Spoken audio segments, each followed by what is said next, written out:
Znaš, postoji jedna vrlo specifična situacija u Srbiji o kojoj ljudi retko pričaju na pravi način.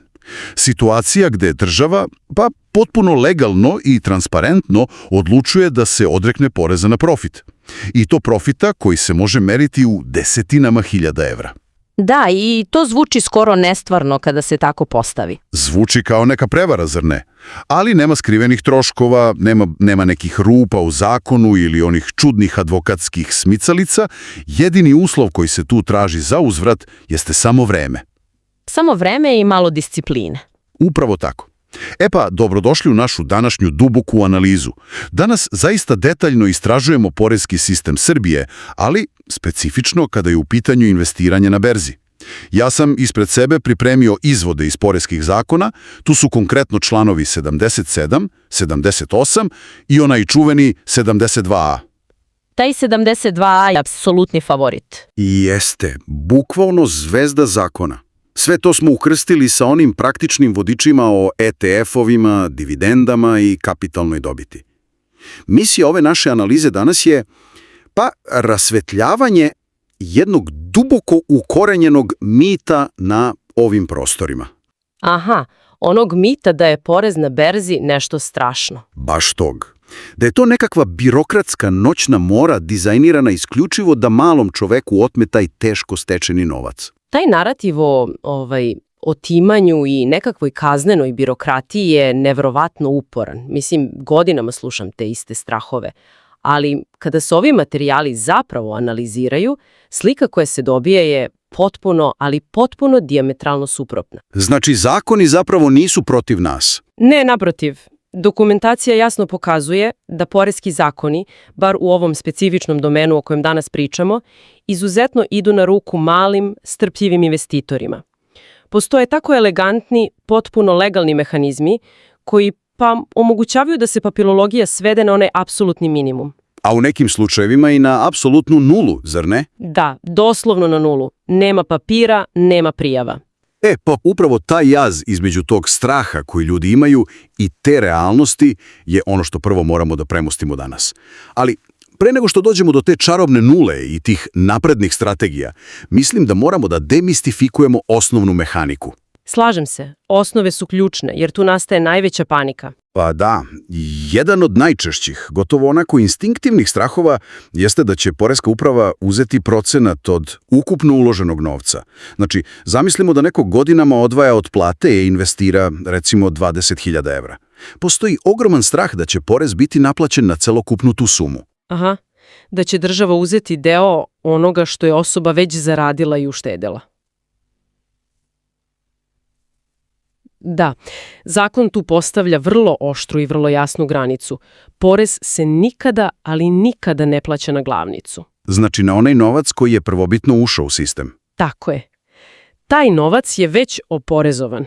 Mislim, to je nečija plata, na nju je već plaćen porez na zaradu pre nego što je uopšte novac stigao na bankovni račun te osobe. Predmet oporezivanja na berzi je isključivo ona novo stvorena vrednost, odnosno čist profit. Aha, profit. Da, to se u zakonu stručno definiše kao kapitalna dobit. I prema tom članu 77 koji si pomenuo, stopa na tu dobit u Srbiji iznosi 15%.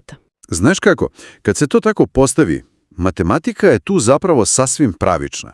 Ja često volim da koristim jednu analogiju za to. Recimo da neka osoba kupi komad zemlje ili, još bolje, neku umetničku sliku za 10.000 evra. Odličan primjer. I prođe nekoliko godina, ta ista slika sada vredi 15.000 evra i ta osoba odluči da je proda. Država prepoznaje onih početnih 10.000 kao neosporno vlasništvo te osobe, zar ne?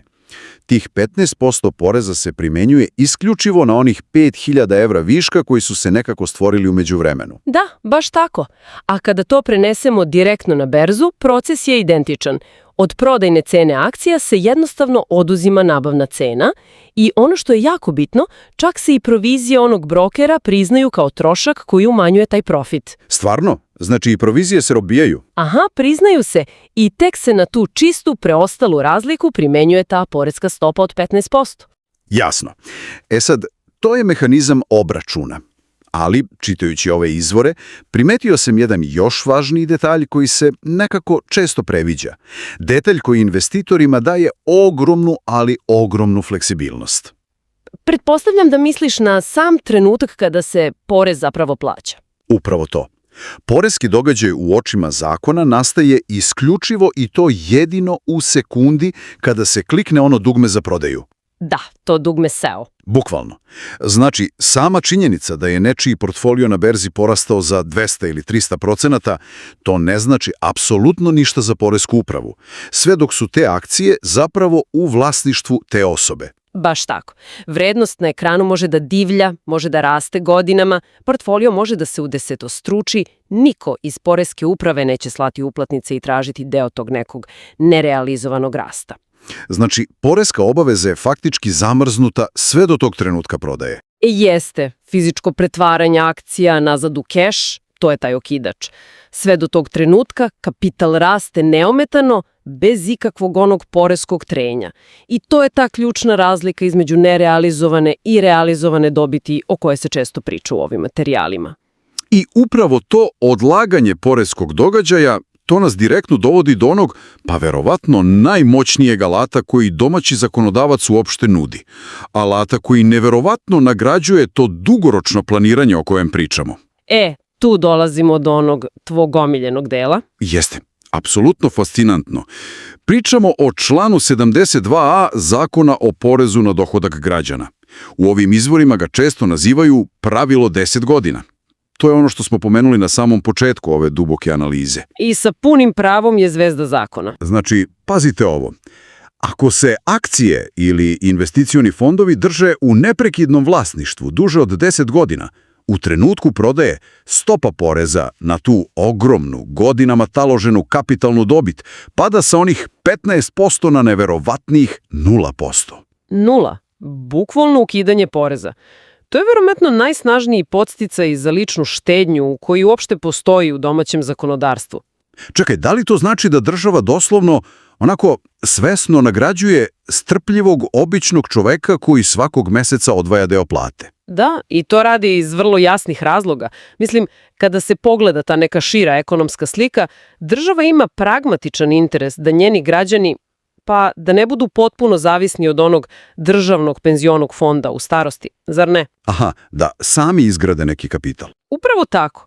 Zato ovim ukidanjem poreza posle jedne decenije sistem aktivno nagrađuje svakoga ko disciplinovano gradi finansijsku sigurnost za svoju porodicu. Nema kaznenih penala, nema skrivenih troškova. I to zvuči, pa, fenomenalno u teoriji. Kupi se jednom, sačeka se 10 godina i to je to. Sav profit je neoporeziv. Međutim, uvek ima neko međutim. Moramo uvesti malo realnosti u ovaj scenario. Naravno, retko ko ima odmah ogroman novac. To je poenta. Većina ljudi koji prate ovu tematiku ne investira tako što, odjednom ubaci 50.000 evra na berzu. Primenjuje se takozvana DCA strategija, odnosno ono dollar cost averaging. Ljudi odvajaju, 200 ili 300 evra od svake plate, svakog meseca, godinama. Da, redovno uplaćivanje manjih suma. I tu dolazimo do mog najvećeg pitanja kada sam čitao ove izvore. Ako neko kupuje pomalo svakog meseca i to radi punih 15 godina, postavlja se ogroman logistički problem kako država uopšte zna koje se tačno akcije prodaju i da li se onaj uslov od 10 godina odnosi na onu prvu uplatu od pre 15 godina ili na onu jučerašnju u poslednju. To je jedno odlično, vrlo praktično pitanje. A mehanika kojom zakon rešava taj, pa da kažemo, logistički problem, naziva se FIFO metoda. Znači FIFO, što stoji za first in, first out. Aha, prvo ušlo, prvo izašlo. Bukvalno to. Poreska uprava primenjuje pravilo prvo ušlo, prvo izašlo. To znači da kada neko klikne ono dugme za prodaju određenog broja akcija, sistem uvek automatski pretpostavlja da se prodaju one akcije koje su prve kupljene. One najstarije akcije u portfoliju. Da, najstarije. One koje su najduže ležale na računu. Hajde da to prevedemo na jedan konkretan scenario, da bude kristalno jasno. Znači, ako neka osoba kupuje pomalo svakog meseca, punih 15 godina, i recimo danas odluči da proda trećinu svog celokupnog portfolija, Da li to znači da će prodati samo one najstarije akcije koje su uveliko preležale onih potrebnih 10 godina? Upravo tako. Za tu prvu trećinu portfolija, a ona se očigledno sastoji od akcija koje su kupljene recimo između te prve i pete godine investiranja, taj uslov od 10 godina je odavno ispunjen. Porez na profit ostvaren prodajom tih specifičnih akcija biće potpuno nula. Wow! A šta da je ta osoba odlučila da proda sve odjednom?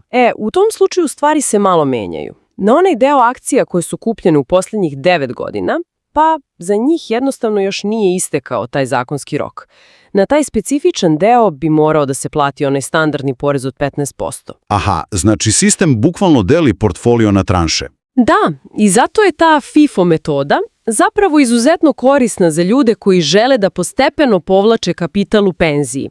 Omogućava im da prodaju samo isključivo one serije akcija koje su već oslobođene poreza, dok ove mlađe akcije i dalje sazrevaju. Dobro, moram priznati, to pravilo 10 godina nesporno rešava problem rasta vrednosti samih akcija. Ali rast cene nije jedini način na koji se zarađuje na berzi. Mislim, kompanije imaju običaj da deo svog profita, i to u čistom kešu, redovno prebacuju na račune svojih akcionara. Dividende. I sudeći po ovim izvorima, matematika postaje osetno komplikovanija. Zato što se poreski događaj dešava, hteo to investitor ili ne. Dividende predstavljaju, potpuno drugačiju kategoriju u očima poreskog sistema. Dok kapitalna dobit, kao što smo rekli, zavisi od tvoje, odnosno odluke investitora kada će se nešto prodati, dividende su automatski priliv novca. Novac prosto legne. Nema onog odlaganja pritiskom na dugme. Nema. I u Srbiji je poreska stopa na dividende iz inostranstva takođe 15%. Ono gde situacija postaje stvarno kompleksna jeste činjenica da, zemlja iz koje dividenda dolazi ima pravo da prva naplati svoj deo poreza. Čekaj, da raščlanemo ovo. Znači, mnogo pre nego što taj novac uopšte stigne do domaćeg investitora ovde u Srbiji. Da, bukvalno na izvoru isplate. Znači, ako neka ogromna američka kompanija isplati dividendu, američka poreska uprava uzima procenat pre nego što taj novac uopšte napusti Sjedinjene Američke Države. Upravo to se dešava. Pa u izvorima se spominja onaj zloglasni withholding tax od čak 30%. Mislim, to zvuči kao da investitor izgubi skoro trećinu svoje zarade od dividendi pre nego što je išta i počelo.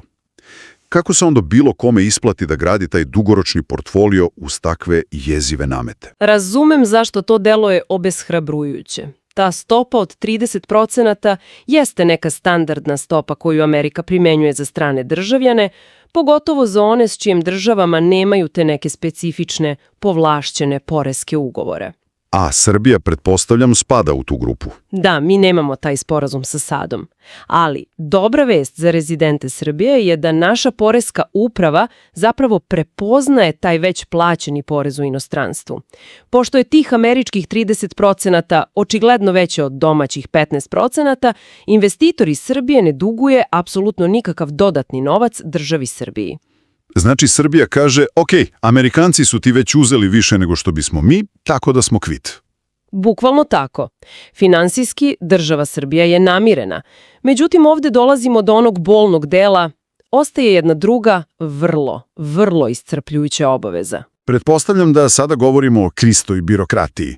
Mislim, iako se ne duguje nikakav novac, taj prihod ipak mora da se prijavi, je li tako? Da, svaka uplata mora da se prijavi. Znači, ako kompanije isplaćuju dividende na svaka 3 meseca, to bi praktično značilo da prosječan građanin mora 4 puta godišnje da vadi nekakve izvode, da popunjava one formulare na portalu i da se objašnjava s administracijom za iznose koji u početku mogu biti, doslovno $2-3. Jeste, i to je strašno demotivišuće. Pa, to je upravo ona definicija tog sivog šaltera i beskonačnih papira od koje prosječan čovek momentalno odustane. Mislim, ko ima živaca za to? Slažem se. Administriranje tih sitnih dividendi, koje onako redovno kaplju, zaista jeste najveća moguća prepreka i ogroman izvor frustracije.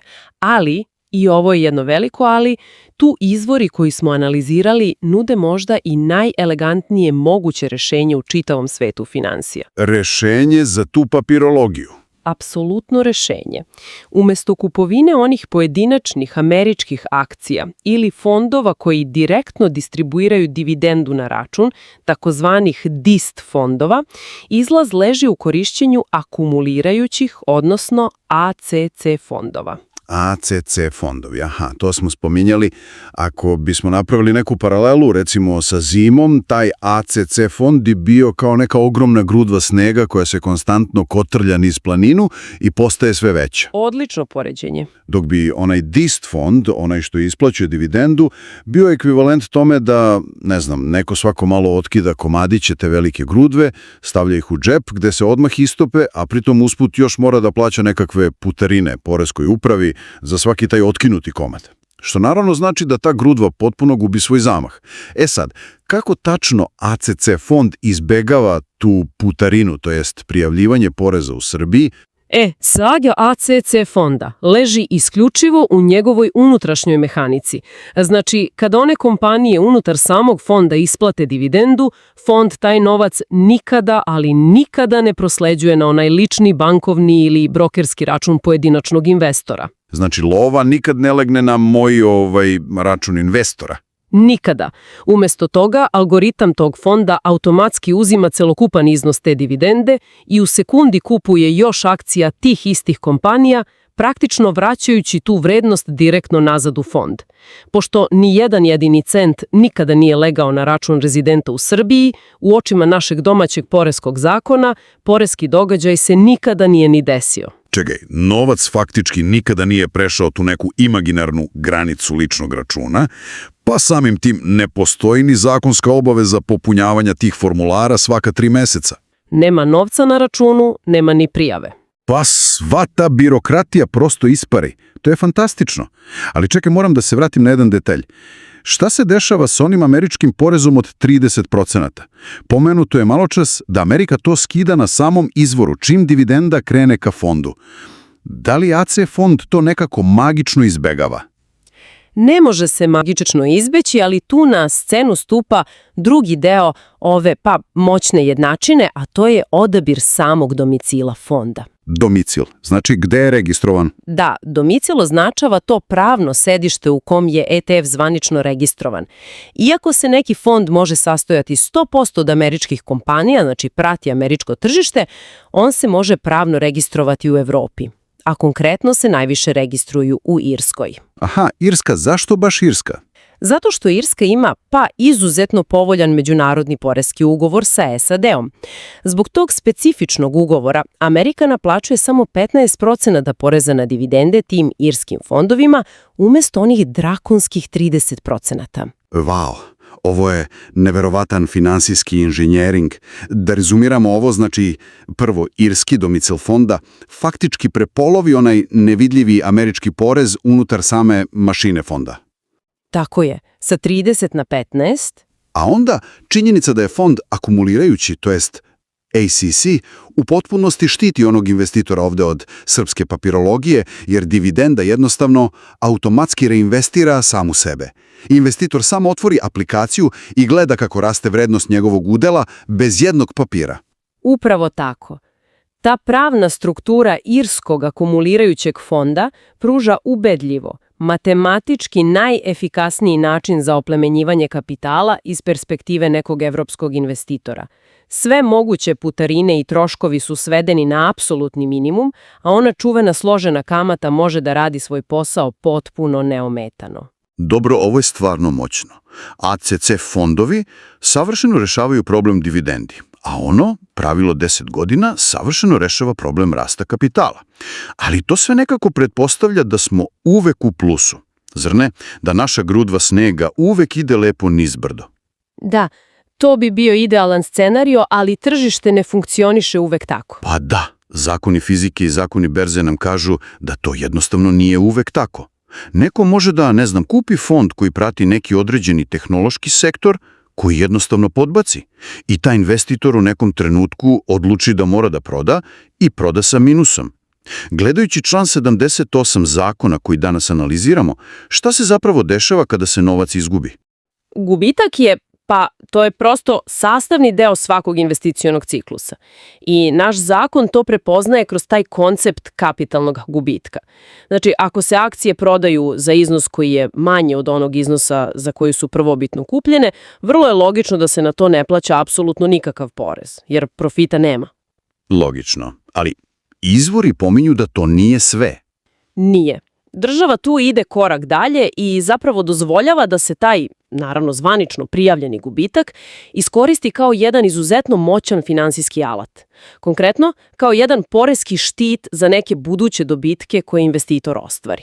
Poreski štit zvuči onako prilično filmski i odlično, ali kako je to tačno funkcioniše u praksi? Mislim, ako neko recimo u martu proda neke akcije i izgubi 500 evra, a onda dođe novembar i ona nekoj potpuno drugoj uspešnoj investiciji napravi profit od 1000 evra.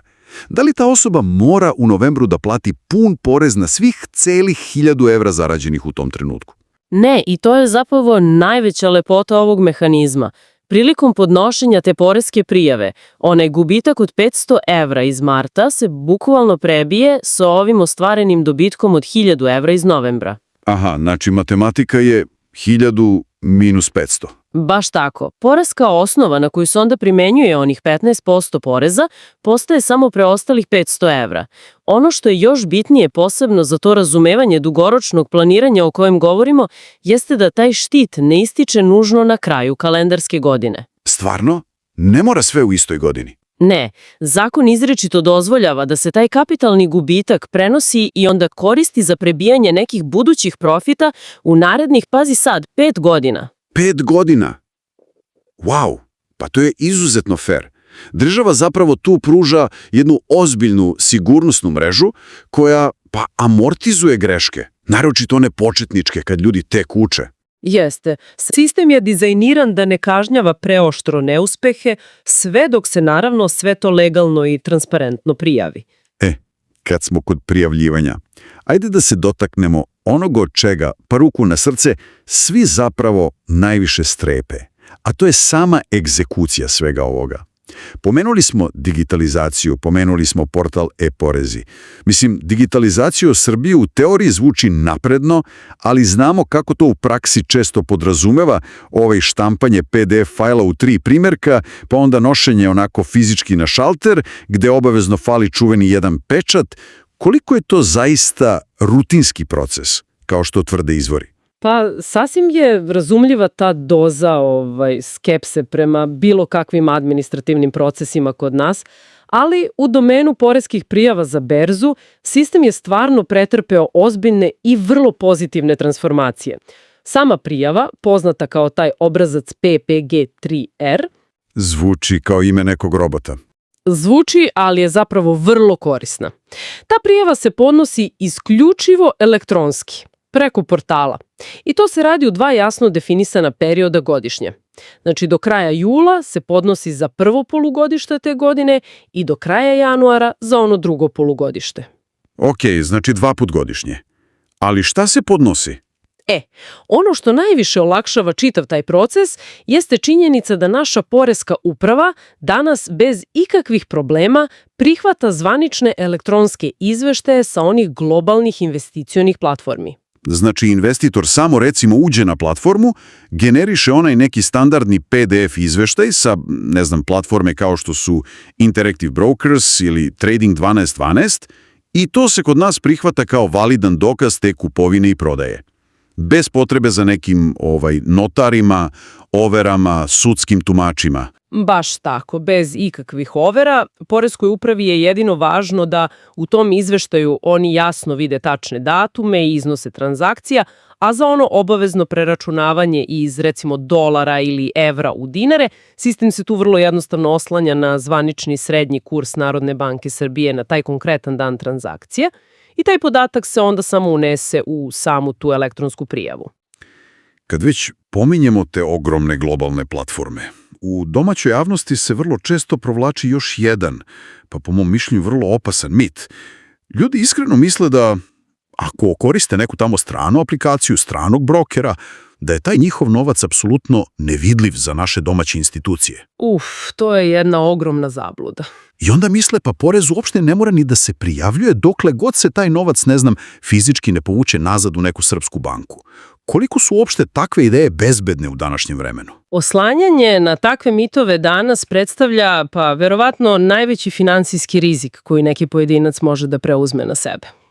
Mislim, to uverenje možda i potiče iz nekog vremena pre digitalnog bankarstva, pre 20 godina, ali danas funkcioniše CRS. To znači Common Reporting Standard. Šta je to tačno? To je jedan ogroman globalni sistem automatske razmene svih onih bankarskih i poreskih informacija između država. I ono što je ključno, u tom sistemu učestvuje i Srbija. To znači da domaće institucije imaju vrlo jasan, automatizovan uvid u sredstva i transakcije svojih rezidenata na tim računima u inostranstvu. Pogotovo kad se uzme u obzir sve ovo što smo mi danas ovdje analizirali. Mislim, sistem je toliko dobro podešen u korist građana, da svako izbjegavanje obaveza postaje apsolutno, ali apsolutno besmisleno. Mislim, rizikovati neke ogromne kazne i to u situaciji gdje ti sama država nudi potpuno legalne metode da taj porez svedeš na nulu, pa to stvarno zvuči kao pucanju sopstvenu nogu. Definitivno. Bilo kakav pokušaj sakrivanja je, pre svega, čisto matematički potpuno neisplativ.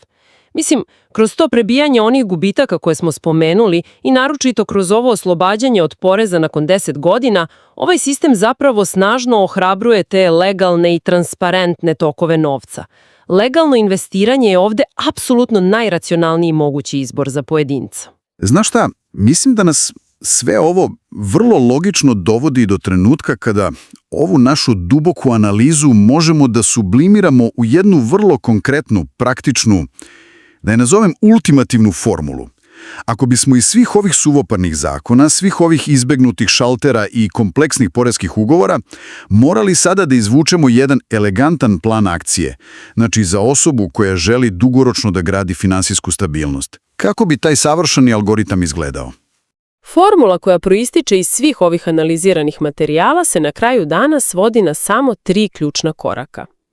Znači prvo, odabir onih indeksnih ETF-ova koji prate stabilna globalna tržišta, ali koji obavezno imaju pravni domicil u Irskoj. Tim prvim korakom se značajno optimizuje i smanjuje onaj američki porez. To je ono smanjenje sa 30 na 15. Ok, šta je korak 2? Drugo, obavezno biranje akumulirajućih, odnosno tih ACC verzija tih istih fondova. Tim potezom se potpuno eliminiše svaka obaveza onog dosadnog tromesečnog prijavljivanja dividendi poreskoj upravi u Srbiji, jer novac faktički ne stiže na račun. Papirologija 0. I korak 3. I treće, ono apsolutno najvažnije, gvozdena disciplina i strpljenje da se ti kupljeni fondovi jednostavno ne prodaju pre isteka roka od minimalno 10 godina.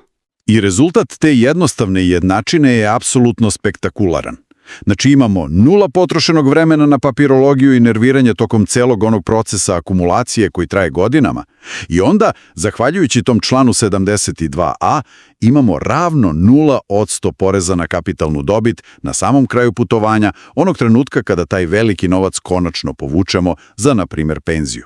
To je jedan zaista savršen primjer investicionog inženjeringa koji, ponavljam, ne samo da je 100% legalan, već je upravo ono što sam poreski sistem otvoreno želi da postigne.